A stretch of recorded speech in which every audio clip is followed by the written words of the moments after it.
Assalamualaikum warahmatullahi wabarakatuh. Selamat berjumpa kembali di mata kuliah Sistem IoT Multimedia. Pekan ini kita telah memasuki pekan keempat untuk mata kuliah ini. Kita akan lanjutkan materi kita. Kita akan bahas tentang mikrokontroler lain yang banyak digunakan dalam sebagai perangkat IoT gitu ya. Di sini kita bahas tentang Node MCU ESP8266 gitu ya. Bentuknya seperti ini barangnya gitu. Mikrokontroler ini salah satu mikrokontroler yang paling sering digunakan untuk membangun sistem IoT. Selain karena harganya yang cukup terjangkau dibandingkan dengan model mikrokontroler yang lain, mikrokontroler ini juga menawarkan fitur-fitur yang lengkap gitu ya, yang bisa kita gunakan untuk mensupport project IoT yang akan kita rancang gitu ya. Nah, bentuknya seperti ini, bentuknya compact, kecil ya untuk Node MCU-nya. Kemudian ini spesifikasinya. Nah, sebelumnya kita telah membahas tentang Arduino Uno ya, yang Anda gunakan di praktikum gitu ya. Arduino Uno kita pakai di Tinkercad. Nah, untuk bentuknya ya mungkin hampir sama ya, cuman ada beberapa fitur yang berbeda di sini. Nah, nanti bisa kita bahas detail di pertemuan ini gitu ya. Nah, harapannya setelah saya bahas detail di sini tentang alat ini, mikrokontroler ESP8266 ini, nanti Anda semua bisa langsung menggunakan perangkat aslinya gitu ya, dan bisa mengenali semua fitur-fitur yang ada di sana gitu ya. Semua apa namanya, pin-pin yang ada di sana dan semua fungsi yang ada di sana Anda bisa pakai gitu ya. Nah, saya akan bahas spesifikasinya. Untuk mikrokontroler ini, dia pakai prosesor Tensilica ya, 32 bit untuk CPU Extensa LX106. Ini prosesornya kalau di laptop ya, itu sama seperti Intel Core i5 misalnya, Core i7, Core i9 gitu ya, atau AMD Celeron, AMD Ryzen misalnya gitu ya, atau yang lain ya. Nah, fungsinya apa ya? Karena dia microcontroller, itu dia sebenarnya mainnya itu dia ya induknya ini loh gitu ya. Dan silika ini yang jadi pembedanya dengan yang lain. Nah, gitu ya. Dan yang ngatur microcontroller ini itu namanya Tensilica dalam ini, ya. Kemudian untuk tegangan operating voltage-nya ini 3,3 volt. Untuk tegangannya ya, nanti ketika Anda colokkan mungkin lebih besar dari 3,3 volt. Misalnya Anda colokkan 9 volt, nanti mungkin akan cepat rusak ya non MCU atau microcontroller. Jadi mau diperhatikan. Untuk input voltage-nya 7 sampai 12 volt ya. Kemudian di sini ada digital pin, ada JPI, yang sini ada JPI. Itu ada 16 untuk digital I/O pinnya ya, input output pinnya. Itu mulai dari satu yang letaknya ada di sini, itu sampai yang ini yang dua ya, dan seterusnya nanti sampai ke 16 semua bisa dipakai di sini gitu ya. Kemudian di sini juga ada analog input pin yang ada ADC-nya. ADC ini cuma ada satu. Dia ada ADC 0 sini ya. Nah, Anda bisa lihat nih ADC. Ya. Kemudian ada UART satu, kemudian ada SPS satunya, kemudian ada 12CS1 gitu ya. Kemudian di dalam microcontroller ini juga ada flash memorinya ya. Sama seperti di komputer atau di laptop, itu juga ada flash memorinya ya. Karena ya fungsi dari microcontroller ini ya sama seperti mini PC seperti itu ya. Dia bisa ngatur nanti masalah data yang lewat nanti bisa diatur di sini gitu ya. Kemudian di sini juga ada SRAM-nya 62 kilobyte ya. Untuk clock speed-nya itu 80 MHz. Nah, clock speed ini semacam kecepatan prosesornya ya. Kalau di komputer itu ada clock speed-nya. Misalnya ada pakai Intel model lama Celeron misalnya gitu ya. Clock speed-nya berapa? Kecepatan speed dari prosesnya berapa? Nah, ini prosesor yang digunakan si Tensilica ini kecepatan clock speed-nya itu 80 MHz. Kalau untuk ukuran controller ini sudah lumayan cepat ya. Karena memang data yang dikirimkannya itu ya berupa bit-bit dari data, bagian-bagian data ya. Kalau Anda bandingkan ini dengan komputer ya tentu tidak bisa dibandingkan ya. Kalau komputer itu clock speed-nya itu sudah gigahertz ya, tidak main megahertz lagi tapi gigahertz gitu. Ya. Kemudian ada USB-nya juga, USB TTL BSCP2102 gitu ya. Ini include di onboard-nya, ini dia kelihatan ya. CP2102. Ini USB-nya di sini. Eh, Dia bisa plug and play ya. Nanti ketika Anda gunakan perangkatnya, Anda bisa langsung colokkan ke port USB di komputernya gitu ya. Nah, atau pakai kabel USB nanti dicolokkan bisa seperti itu. Kemudian di sini juga support PCB antena. Jadi antena juga sudah ada PCB-nya gitu ya.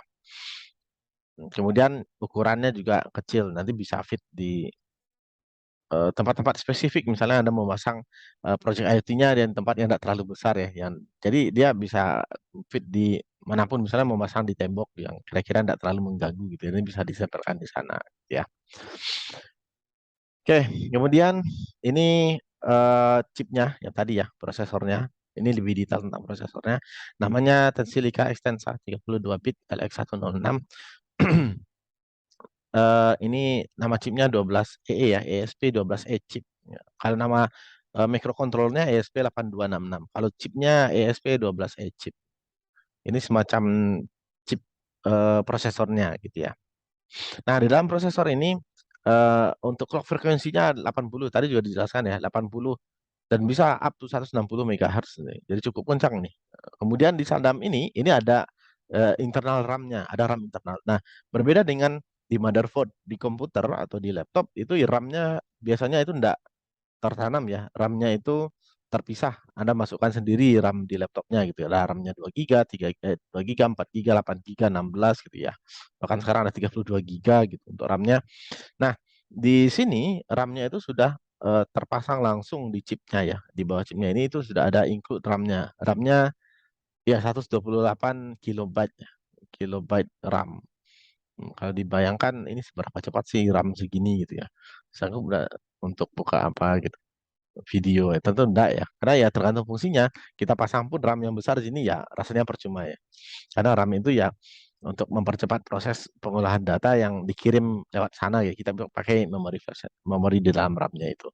Nah, untuk microcontroller biasanya data yang lewat itu misalnya kita pakai sensor suhu ya. Berarti dia nge-record data suhu berbentuk angka nanti datanya ya. Makanya mereka pakai RAM-nya ya kecil aja gitu ya. Ini sesuai dengan requirement dari apa namanya project IoT-nya ya. Misalnya untuk Node MCUSP ini RAM-nya sudah segini. Memang didesain seperti itu gitu ya. Jadi agak percuma juga kalau nanti pasang RAM-nya sampai ratusan mega itu nggak percuma gitu ya.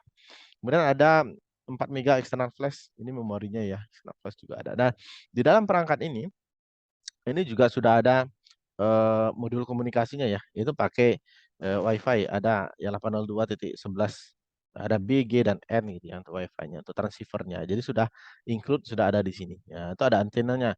Anda bisa lihat antenanya yang ya, yang miring-miring ini. Dia pakai 2,4 GHz antena gitu ya, untuk nangkap sinyal atau pengiriman data melalui perangkat ini. Gitu.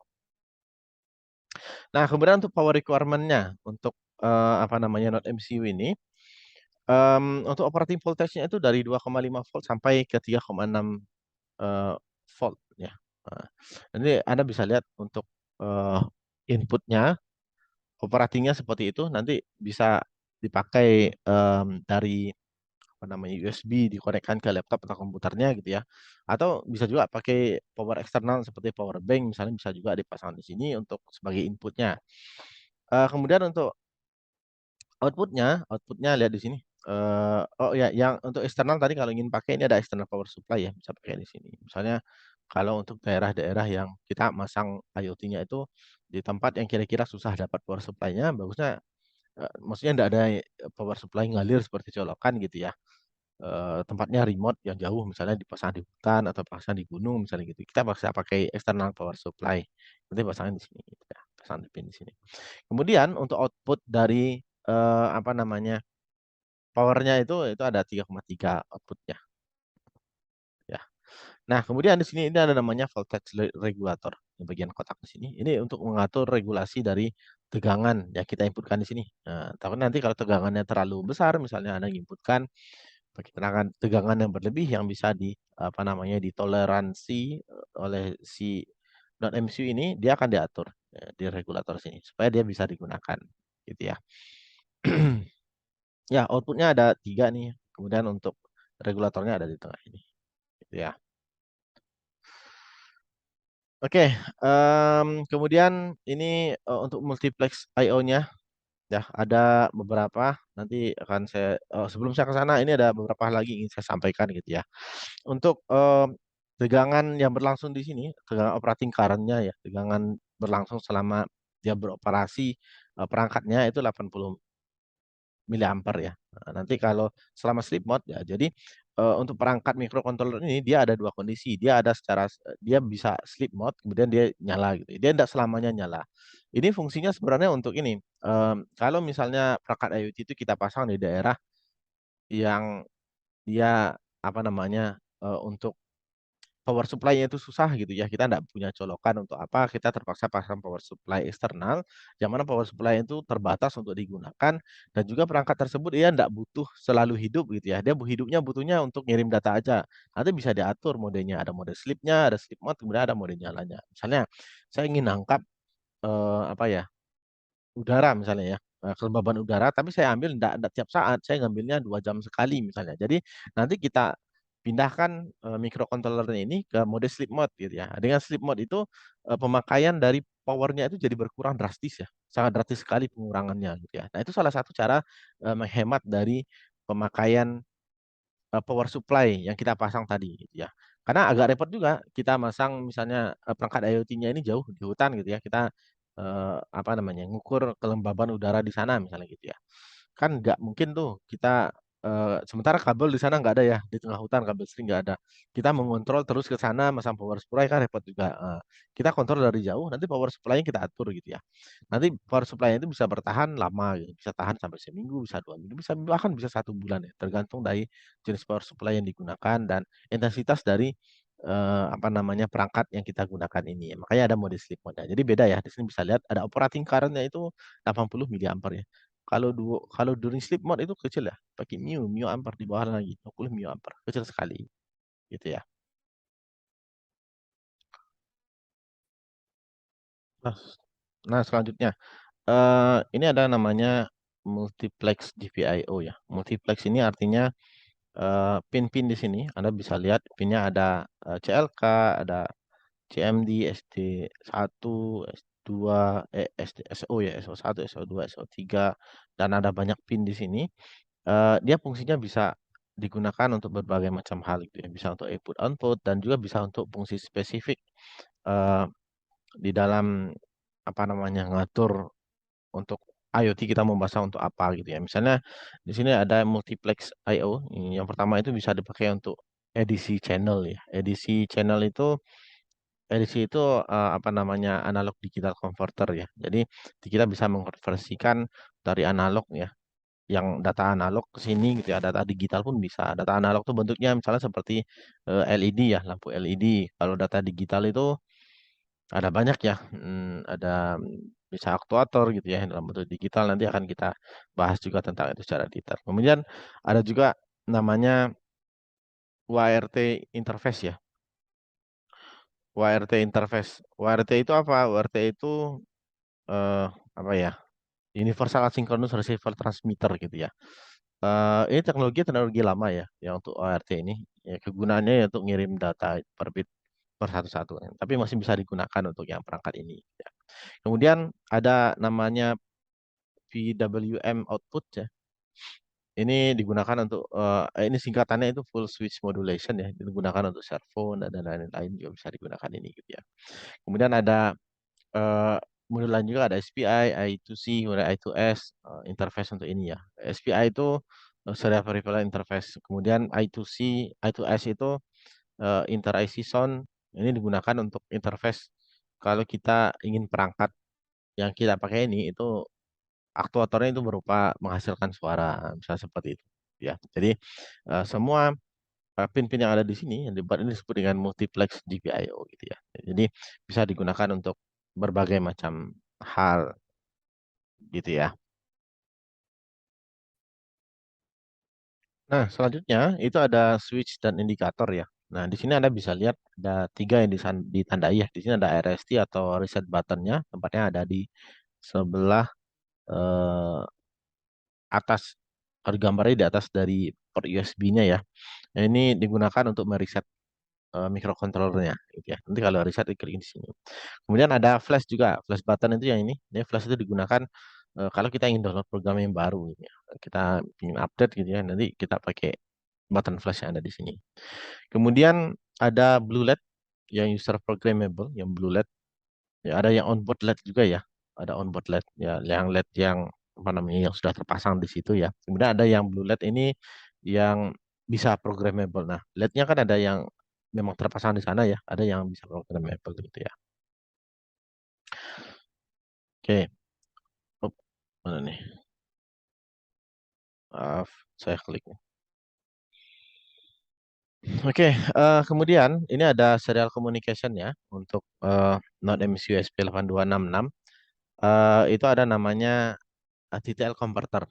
Nah, ketika Anda mencobakan Node MCU ini, kita colokkan misalnya kabel USB-nya dari komputer atau dari laptop, nanti yang menghandle masalah converter data, misalnya ketika kita mengcoding nih, kita coding dari laptop, misalnya Anda pakai Arduino gitu ya, atau pakai yang lain, codingnya pakai bahasa C misalnya, atau pakai bahasa yang lain, itu nanti yang mengconvert bahasa yang kita ketikkan di sini, perintah kita ketikkan sehingga bisa readable, bisa dibaca di bagian microcontrollernya di dalam CPU-nya atau di dalam prosesornya ini, yaitu bagian detail converternya. Ya, ini namanya CP2102 gitu ya. Nah, kemudian untuk kecepatan komunikasinya ini lumayan cepat ya, itu 4,5 Mbps ya, megabit per second. Jadi kecepatan apa namanya programmable, misalnya kita memberikan perintah di sini, kita program nih secara langsung dari kabel USB, dia langsung merespon cepat di perangkatnya gitu ya, tidak ada delaynya. Kemudian ini juga support dengan flow control support, namanya gitu ya. Nah, di sini kita bahas tentang pin lagi ya. Nah, ada beberapa pin yang perlu jadi perhatian untuk kita semua gitu ya, biar kita bisa manfaatkannya secara tepat untuk pin-pinnya gitu ya. Yang pertama ada yang warna merah ini namanya power pin yang merah. Ada berapa yang merah ini? Dia ada detailnya itu ada pin 3,3 volt untuk powernya ya. Kemudian ada satu pin fin ya, pakai fin. Itu letaknya di sini, ya pojok di bawah ini. Nah, untuk fin ini dapat kita gunakan untuk apa namanya sebagai pensuplai power untuk ESP8266 dan peripheral secara langsung gitu ya. Jika kita miliki tegangan 5 volt gitu, kita bisa pakai yang pin yang ada di sini. Kemudian pin yang 3,3 volt ini output dari regulator tegangan onboardnya ya. Nah, pin ini juga dapat digunakan untuk apa namanya memasok daya untuk komponen eksternal yang kita pasang di perangkatnya gitu ya. Kemudian selanjutnya ada GND atau groundnya, atau bisa sebut juga dengan kutub negatif ya. Ada beberapa letaknya, Anda bisa lihat di sini ada ground. Nanti jangan salah pasang pinnya ya. Nanti dilihat detailnya ada bagian pin ground di bagian atasnya ada dua, di bawah juga ada dua gitu ya. Kemudian di sini ada GPIO. GPIO itu letaknya ada di atas. Di atas ini ada 5 ya. Kemudian di sampingnya ini ada 6, di bawah ada 6 lagi gitu ya. Nah, ada 17 total GPIO. Dan setiap GPIO ini fungsinya beda-beda ya. Jika dia bisa digunakan untuk fungsi yang beda-beda, seperti itu. Bisa untuk I2C atau I2S yang kita bahas tadi. Untuk kontrol suara, misalnya bisa untuk UART, misal PWM, bisa IR remote control atau lampu LED, itu bisa digunakan gitu ya. Nah, ini pemetaan secara semuanya gitu ya, menyeluruh dari semua pin yang ada. Di sini Anda bisa lihat kalau ingin pakai pin-pinnya misalnya di mana pin apa yang harus kita gunakan itu Anda bisa lihat di bagian sini gitu ya. Misalnya di yang 12 ini 13 misalnya itu GPIO 08 ya. Bisa untuk MOSI juga, SDD1 juga bisa gitu ya. Untuk yang di sini ini ground ya. Ground dia tersendiri, tidak bisa kita pakai untuk yang lain misalnya gitu ya. Ini yang output yang 3,3 volt yang tadi untuk dayanya ya. Kemudian yang lain misalnya banyak ya, nanti disesuaikan. Kita ingin pakai pin yang mana untuk keperluan apa. Nanti Anda bisa ngacu ke slide yang ini gitu ya, mau pakai pin yang mana. Nah, itu secara ringkas tentang Node MCU ESP8266. Nah, kemudian kita bahas tentang sensor dan aktuator nanti ya di sini. Em, kita akan bahas detail tentang komponen-komponen yang ada di sini. Yang pertama itu ada namanya DHT11 ya, DHT11. Spesifikasinya untuk tegangannya ini 3,5 volt sampai 5,5 volt untuk tegangannya. Kemudian untuk tegangan beroperasinya itu dari 0,3 miliampere untuk ketika dia sedang mengukur ya. Kemudian untuk posisi standby-nya 60 mAh. Nah, di sini kita bisa lihat ya ada temperatur, ada humidity. Nah, dari sini kita bisa tahu ternyata ini sensor yang digunakan untuk mengukur temperatur, ya, untuk mengukur temperatur. Ya, untuk temperatur range yang bisa diukur dengan menggunakan sensor ini, itu temperaturnya dari 0 derajat Celcius sampai 50 derajat Celcius. Tapi, jadi tidak terlalu tinggi ya temperaturnya. Jadi dia ya lebih tepatnya digunakan untuk mengukur suhu ruangan lah ya, suhu ruangan eh, sampai 50. Emang ada 50? Ada ya, ada. Kalau panas banget sampai 50. 0 derajat ada enggak? Ada juga sih suhu di luar ruangan itu sampai beku misalnya ya.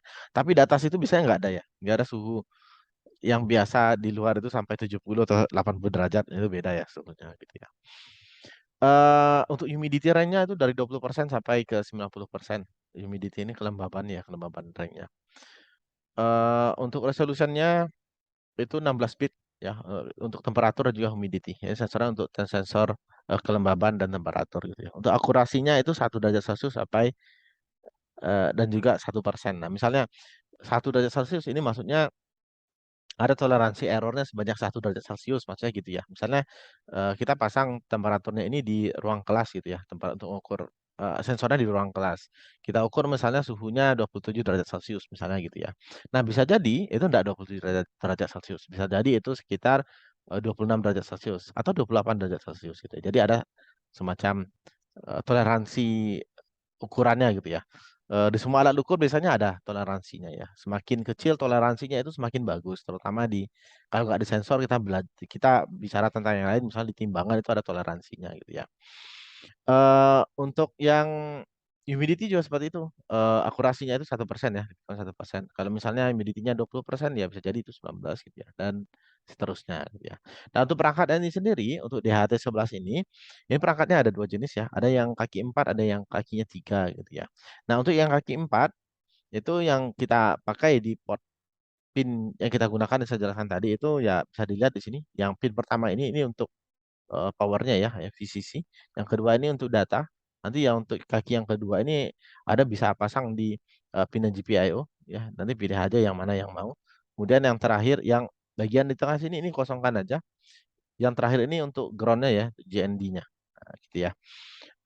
Kalau untuk yang kaki 3 ini lebih mudah lagi ya untuk kita pakai gitu. Karena kakinya cuma ada 3. Untuk kaki yang pertama yang dekat dengan tanda positif di atas ini digunakan untuk voltase untuk tegangannya ya. Nanti masukkan ke pin tegangannya. Yang data ini tinggal ke pin GPIO ini dipilih nanti pin yang mana. Kemudian yang 3 yang sampingnya yang dekat negatif ini untuk groundnya ya, untuk GND-nya. Ini tinggal dipasangkan aja di sana gitu ya. Ya, untuk apa namanya sensor ini tergolong sensornya lumayan lumayan bagus ya, yang powerful, yang bagus untuk digunakan gitu. Walaupun harganya sangat murah sekali ya, harga sensornya ini murah sekali dan sangat terjangkau untuk dibeli gitu ya. Dan eh, apa namanya perangkatnya ini bagus gitu ya untuk digunakan gitu. Kemudian, nah, yang kedua itu ada namanya sensor PIR. PIR itu singkatan dari Passive Infrared. Ini sensor yang digunakan untuk mendeteksi pancaran sinar infrared ya, inframerah. Karena ada kata pasifnya, nah pasif berarti dia tidak memancarkan sinar inframerah sendiri ya, dia cuma menangkap gitu ya. Apa namanya? Dia mendeteksi ya sinar inframerah secara pasif gitu. Dia tidak memancarkan sinar inframerah. Jadi fungsinya ya dia nerima kalau ada sinar inframerah dari luar dia meresap masuk ke sensornya nanti diukur gitu ya infrarednya. Nah, untuk implementasinya di lapangan seperti apa contohnya? Misalnya setiap makhluk hidup itu punya semacam suhu ya atau heat misalnya di badannya. Itu kalau pakai sensor suhu nanti akan kelihatan berapa panas di badan manusia gitu ya. Nah, sensor ini bisa digunakan di manusia bisa ya nanti dideteksi suhunya berapa gitu ya. Atau gunakan untuk makhluk hidup lain yang punya suhu tubuh atau heat misalnya pakai di sapi misalnya bisa ya kita pakai untuk mendeteksi apa gitu ya, atau di alam bebas misalnya bisa pakai di makhluk buas bisa juga ya, pasang di gajah misalnya ya, di jerapah atau di singa mungkin ini bisa juga pasang sensor peer yang ini gitu ya. Nah, di sensor peer ini ada beberapa bagian ya yang perlu kita lihat ya, perlu kita pahami juga. Yang pertama ini bentuk proses kerjanya ya dari panas yang diterima oleh sensornya. Yang pertama itu ada lensa Fresnel ya. Ini lensa Fresnel yang ada di bagian luar dari sensornya. Kemudian ada penyaring inframerahnya, ada infrared filter yang di sini nih, filter. Kemudian itu ada sensor pyroelectric ya, pyroelectric sensor di bawahnya ini. Kemudian ada pengumuman amplifier, kemudian ada komparator. Ya, jadi si sensor ini dia nerima nih dari luar thermal energi berbentuk infrared gelombang merah tadi ya, dia masuk masuk ke lensa Fresnelnya. Di sini nanti difilter penyaring infrarednya gitu ya. Kemudian di sensor pyroelectric diterima gitu ya. Di sini ada tegangannya ya. Kemudian di amplify dikuatkan lagi sampai ke operator baru sampai ke outputnya. Jadi dari situ kita bisa dapat misalnya untuk mengukur apa namanya sinar infrarednya itu ada berapa gitu ya, seberapa kuat gitu. Ini bisa diatur di sana. Nah, gitu. Nah, selanjutnya itu ada jarak tangkap dari sensor peer ini ya. Jadi jarak di sini jarak pancar ya. Jarak tangkapnya itu bervariasi tergantung dari sensornya. Misalnya saya pasang sensornya itu di satu tempat, saya coba teskan pancarkan sinyal infrared gitu ya dari tempat yang lain. Di sana kita bisa tahu jaraknya ada berapa, seberapa kuat sensornya gitu ya. Nah, tentu ini tergantung dari jenis sensor peer yang kita gunakan ya. Nanti semakin bagus, semakin eh, jauh jangkauannya, semakin tidak bagus ya semakin dekat ya untuk mendeteksinya seperti itu gitu ya. Nah, untuk mendeteksi apa namanya sinyal inframerah itu pakai lensa Fresnel yang tadi ya. Dia mendeteknya itu ada radiusnya yang bisa tergantung dari kualitas dari sensor peer yang kita pakai gitu ya. Kemudian, nah kalau tadi sudah ada eh, DHT sensor untuk suhu ya, untuk temperatur dan humidity, ada sensor peer untuk heat ya atau gelombang inframerah. Kemudian ada yang namanya LDR, light dependent resistor. Ini lebih ke sensor cahaya ya, untuk menerima cahaya ya. Tapi eh, nah, kita bahas di sini lah. Nah, dia sensornya ini bila dikenai cahaya, ini dia bentuknya resistor ya. Resistor ini untuk pengaktifan ini pakai cahaya ya. Bila kena cahaya, tahanannya di resistornya jadi berubah. Jadi dia prinsipnya ini masih analog ya, tidak digital lagi. Jadi nanti kali ketika kita ingin pasang em, perangkat ini, sensor ini nanti harus penyesuaian, ada penyesuaian lagi gitu ya. Dia tipenya ini fotoresistor ya, atau juga fotokonduktor nanti tergantung dari cahaya yang mengenai dia gitu ya. Bahannya itu dari bahan kadmium, CDF, CDSE, CDTE. Kemudian untuk yang bisa diukur diterima dengan menggunakan sensor ini itu ada cahaya tampak itu dari range 400 nanometer sampai 700 nanometer. Jadi kecil ya untuk cahaya yang bisa ditangkapnya. Untuk inframerah dekat itu 700 nanometer sampai 1400 nanometer. Ya. Dia dari lead base material sama ya PBS, PBS, PBTE. Infrared mediumnya itu dari 1,4 mu meter sampai 3 mu meter. Kemudian untuk indium base materialnya itu infrared merah jauhnya itu dari 3 mu meter sampai 14 mu meter. Nah, untuk implementasi dari alat ini untuk apa? Nah, misalnya digunakan untuk sensor nyalakan lampu otomatis di jalan misalnya gitu ya. Kalau misalnya ini kan nyerap cahaya nih sensornya. Kalau misalnya cahayanya sudah redup, misalnya berapa sih cahaya tampak yang diterimanya, nanti maka lampu akan otomatis nyala. Nah, fungsinya seperti itu. Nah, misalnya kalau hari sudah mulai sore dan cahaya sudah mulai redup, maka lampu akan nyala. Nah, gitu, kalau pakai sensor ini. Dan kebanyakan juga pakai sensor ini sih beberapa tempat yang pernah saya kunjungi gitu ya.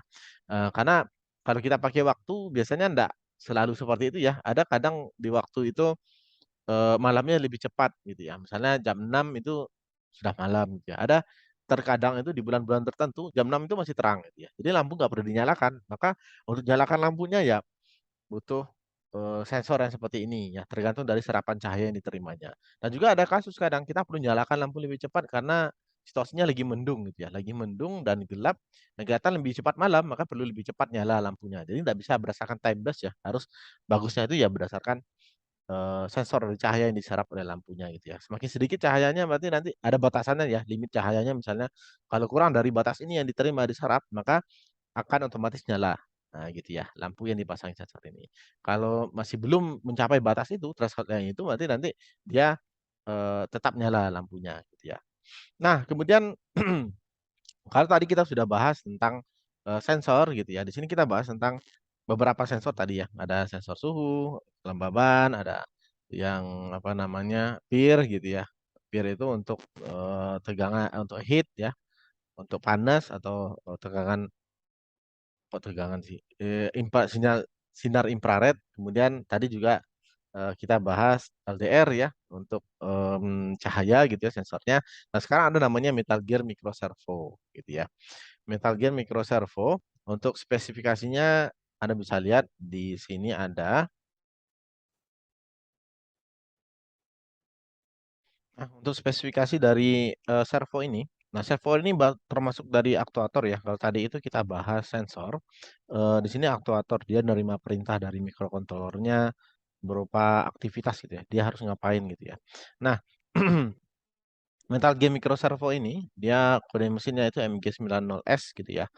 Untuk operating voltage-nya itu 4,8 volt sampai, 6 volt, biasanya dia 5 volt gitu ya. Kemudian, kenapa disebut dengan Metal Gear? Nah, di dalam ini itu ada gearnya ya, gearnya itu dari metal. Nah, gunanya untuk apa? Gunanya ini untuk menggerakkan ya, dia bisa bergerak ya, servonya gitu ya, bagian di atasnya. Nanti kita bahas sampai sana.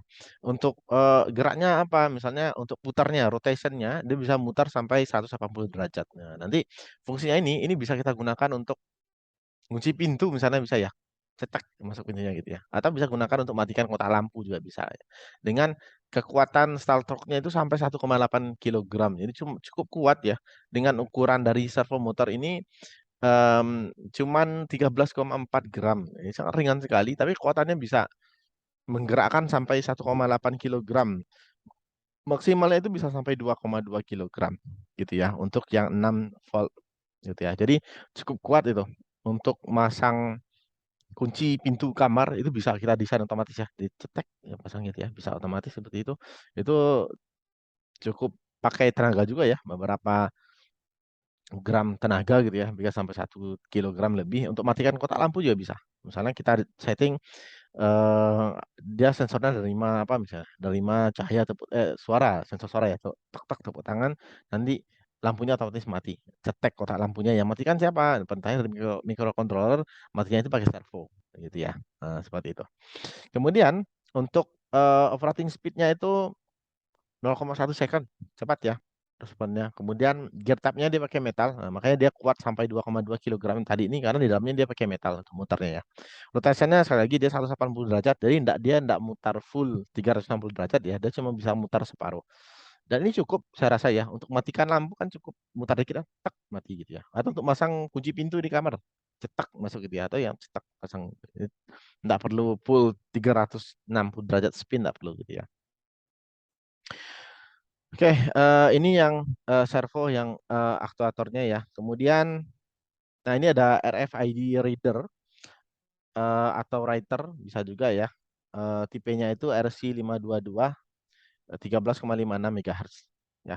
Nah, kalau tadi kita bahas tentang, aktuator, sini kita balik ke sensor lagi ya, tipenya itu RFID. Nah, ini contohnya ada semacam card ya, untuk masuk ke ruangan, card reader kita pasang di pintu, kalau di ruang kelas ini dipasang itu ya.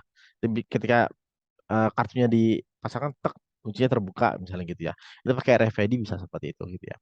Nah, untuk spesifikasinya, untuk operating current-nya 13 sampai 26 miliampere untuk tegangannya ya, untuk di sini 3,3 volt.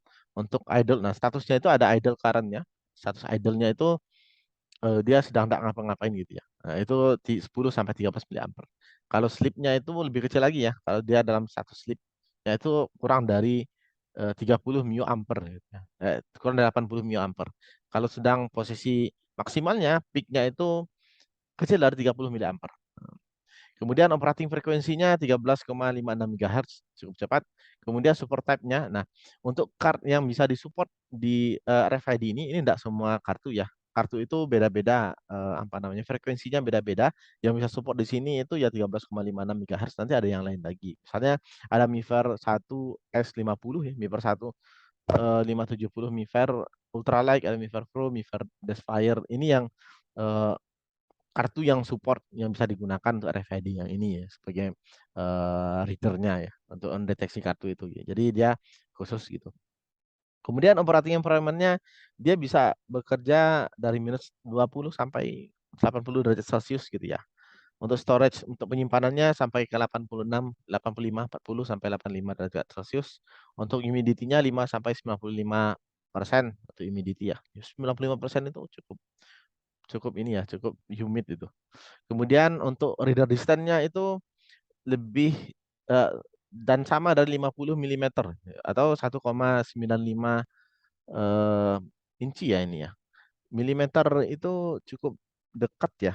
50 milimeter berarti sekitar 5 kurang ya, kurang 5 senti. Sekitar 5 senti lah paling jauh sih segini. Kan dekat tuh kita tempelkan cetek dan langsung cepat. Kemudian untuk modul interface-nya dia pakai SPI. Kemudian untuk data transfer-nya maksimum 10 megabit per second. Ini cepat sekali ya. Kita tempelkan ini kan otomatis baca, dia tidak ada delay gitu ya. Jadi ID readernya ini bagus gitu ya. Nah, yang perlu diperhatikan di sini, ketika kita beli perangkatnya ini gitu ya, nanti kita akan dapat ada berupa pin-pinnya yang seperti ini, ada RFID readernya gitu ya, ada cardnya juga, jadi bisa juga dalam bentuk pin yang seperti ini ya. Nanti ketika kita beli, ini nanti kita pasang, kita solderkan langsung ke perangkatnya ya, ke RFID readernya. Ini detail dari pin-pin yang akan kita gunakan, ya, yang bisa kita sambungkan ke microcontrollernya gitu ya. Nah, setiap pin ini beda-beda dan tidak boleh dipakai secara sembarangan gitu ya. Harus posisinya itu harus sesuai gitu ya. Karena kita nggak bisa nyolok ini di pin sembarangan. Karena di dalam RFID card ini dia nanti fungsinya ada sebagai input dan ada sebagai receiver, ada sebagai penerima dan ada sebagai pengirim gitu ya. Ada sebagai receiver, ada sebagai transceiver. Untuk detailnya misalnya di sini. Ini pin yang ada banyak tadi ya. Yang RX dia ini nerima ya, receive dan nerima dari microcontroller yang kita pasang di sana gitu ya, dan nerima datanya. Yang TX ini dia mentransfer datanya. Jadi tidak boleh kebalik ya, dan tidak boleh salah pasang gitu ya. Nah ini untuk RFID readernya. Kemudian ada breadboard. Breadboard itu kalau kita pisah, bread dan board itu artinya papan roti gitu ya. Tapi kalau digabung ini jadi kata-kata tersendiri. Breadboard ini disebut juga dengan protoboard ya. Ini semacam platform yang digunakan untuk apa namanya ya, apa namanya, membangun sirkuit elektronik secara sementara gitu ya. Ini bisa kita gunakan berulang kali. Nah, kalau misalnya sirkuitnya kita pasang di perangkatnya langsung, biasanya kita butuh menyolder ya, kita solder langsung. Tapi di sini kita bisa pakai breadboard ini, kita tinggal colok-colok aja. Colok pakai gitu ya. Untuk membangun sementara lah namanya ya, untuk sekedar latihan atau belajar kita pakai namanya breadboard. Ini koneksi breadboard-nya, untuk alur koneksinya dia ke bawah seperti ini ya, dari satu, dari A B C D satu dia koneksinya ke sini sebelah ini gitu ya. Tadi kalau satu ini ke sebelah yang nomor 2 di sini dia tidak ada hubungan ya, tidak ada hubungan koneksinya, dia adanya ke bawah, ada A B C D gitu. Beda dengan yang di atas koneksinya ke samping gitu ya. Nah itu untuk yang breadboard. Nah, saya rasa itu untuk bahasan kita pada pertemuan kali ini. Kita dapat kita simpulkan dari awal tadi kita sudah bahas tentang microcontroller non MCU ya.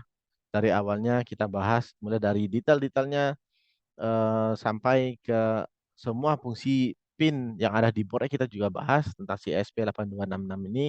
Kemudian kita juga bahas beberapa sensor dan aktuator yang ada tadi ya, mulai dari sensor untuk apa namanya, temperatur atau humidity, kelembaban. Kemudian kita juga bahas tentang sensor PIR untuk eh, inframerah ya, dan juga untuk panas atau heat. Kemudian ada sensor LDR ya, like depender resistor, ini untuk menerima cahaya gitu ya. Kemudian kita bahas juga tentang aktuator, ada satu nanti tadi pakai Metal Gear Micro Servo, kemudian juga RFID reader gitu ya.